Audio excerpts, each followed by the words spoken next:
Hi, my name is Noel Davis with World Composting, and today we're going to do an update on our bin that has the hamster bedding and red wigglers in it.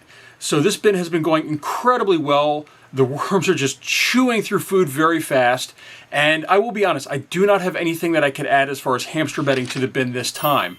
But we're going to take a look, and if they're really, really low on food, or we find that most of it's just turned into castings, we are going to add a large amount or quite a bit of regular just food, veggie scraps into this bin. It's just one of those things where it's like, I have to keep these bins going. I want to keep the worms healthy, and they need food to do that.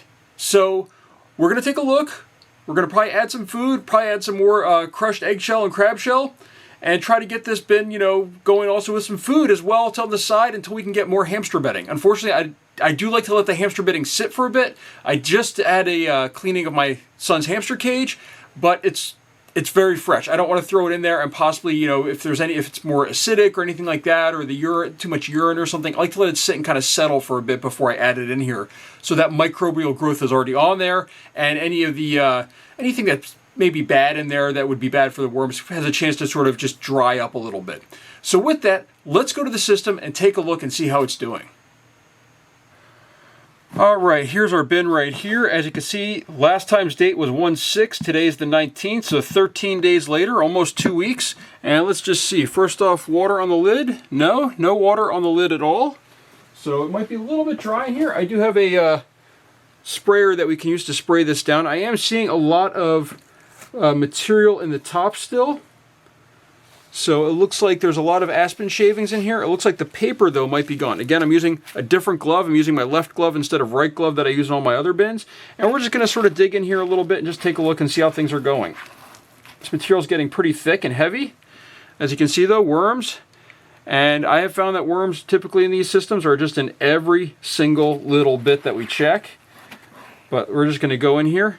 It does seem a little bit muddy in the bottom, but look how healthy these red worms are. I mean, they're incredibly healthy in here, I have to admit. I mean, that's one of the things I love about this system is that the worms in here are the healthiest I've seen in any of my systems. They definitely are taking a little bit of time getting through those aspen shavings, which isn't surprising. It looks like they've gone through all the paper bedding. And I am looking at maybe switching up the paper bedding in my system, my hamster cages to a different type of paper bedding. Because the one that we have, I'm not a big fan of. And, but these aspen shavings, I have to say the hamster doesn't really care for. They're a little bit too rough for him. So I know that some people have given me some options, such as I think there was one that was a Yesterday's News brand. Oh, look at that little tiny worm right there. Look at that worm. I'm going to bring it up there. Look at that tiny little worm. Tiny little guy. But we're going to see. I might switch this up a little bit for my hamster. Or I should say my son's hamster. I know everyone is saying it's mine. It is my son's hamster. It's in his room. And he helps take care of him and everything. So it is his hamster. But I'm the one who does a lot of the purchasing, such as food and things like that. Look at that. You can just see, I mean, massive, massive red wigglers. I mean, I've never seen this big in my other systems, really. Unless they're overly wet. I mean, like really, really, really wet. I mean, these are just massive, massive worms, really, comparatively. But the other one was corn cob bedding.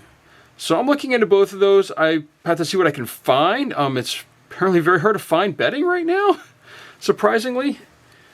You can just see, I mean, look right there on my glove. Tons of worms.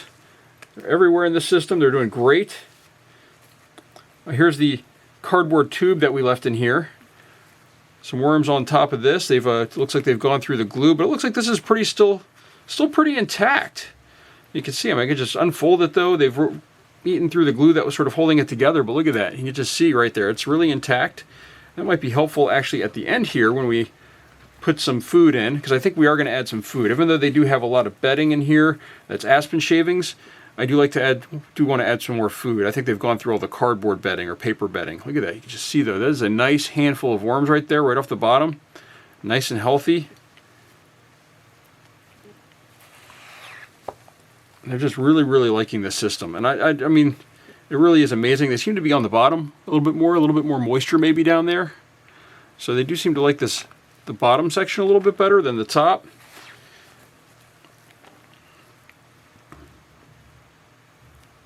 You can just see this material though looks great. You know, yes, the aspen shavings are left. Those are going to take a lot longer to break down, I think, just in general.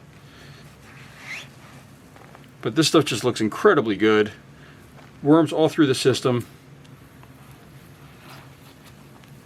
You know, every handful has some worms in it. So they're just doing a great job in this material, really. I mean, it just really is.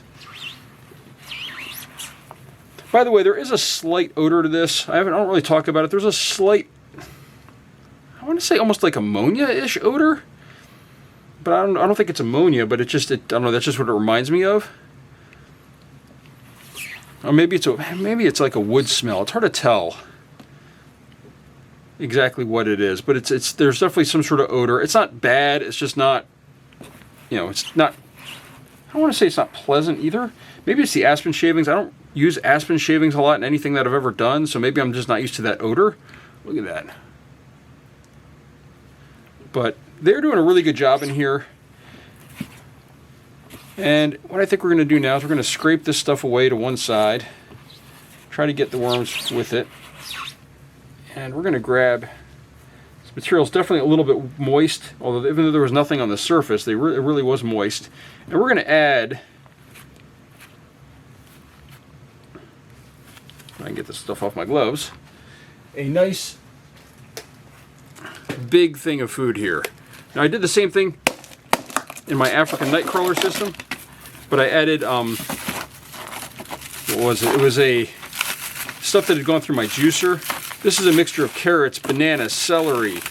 It looks like there's a grape in here. It'll take a while to break down. And then we've got some, I was hoping to get this out of here too, coffee grounds. So we've got a variety of stuff in here. There's obviously some paper in there as well. Bananas, oh, mango peels here as well. Now the idea behind this thing right here, I was thinking, is I could throw this on top, sort of protect the worms a little bit from being right on this cold food since this is frozen. It'll thaw out pretty quick though, I think. Let's see if I can get a little bit more of these tea grounds out of here. There we go. Try to reuse everything we can. And now I'm going to add a little bit of crushed crab and eggshell here. You know, just to add, really we could add this through the entire system. I mean, not bad to have this stuff in there. If there is anything that's sort of off, it can help it a lot. I'm not seeing any bugs in here really, maybe except for a few mites, which is a good thing. So what we're going to do right now is I'm going to just kind of put this right on top like that as a kind of a barrier. And we're going to pile this right back on top here. So this is going to have a chance for the worms to work at that food. We'll see how they do. I think we'll add a little piece of paper on here to kind of mark where we fed as well. I don't feel this needs any moisture at this time. I don't want to add too much and make it any more muddy. It crumbles apart, but it's just barely at that level. So let me add this. And what I'm going to do here is add, as I've done in one of my other bins now, all I'm doing is I'm taking a piece of tape, and I'm going to this corner right here that we just fed, and I'm putting that piece of tape right there, so that way we know where the feeding was. If it wasn't anywhere that we need to, if it was not a full bin feeding as far as everywhere. So there we go, there's our update for this week, or 2 weeks, and we'll probably come back in another 2 weeks and we'll hopefully have some more food ready to go for them, or maybe we'll actually sort this out and we'll refresh the bin a little bit.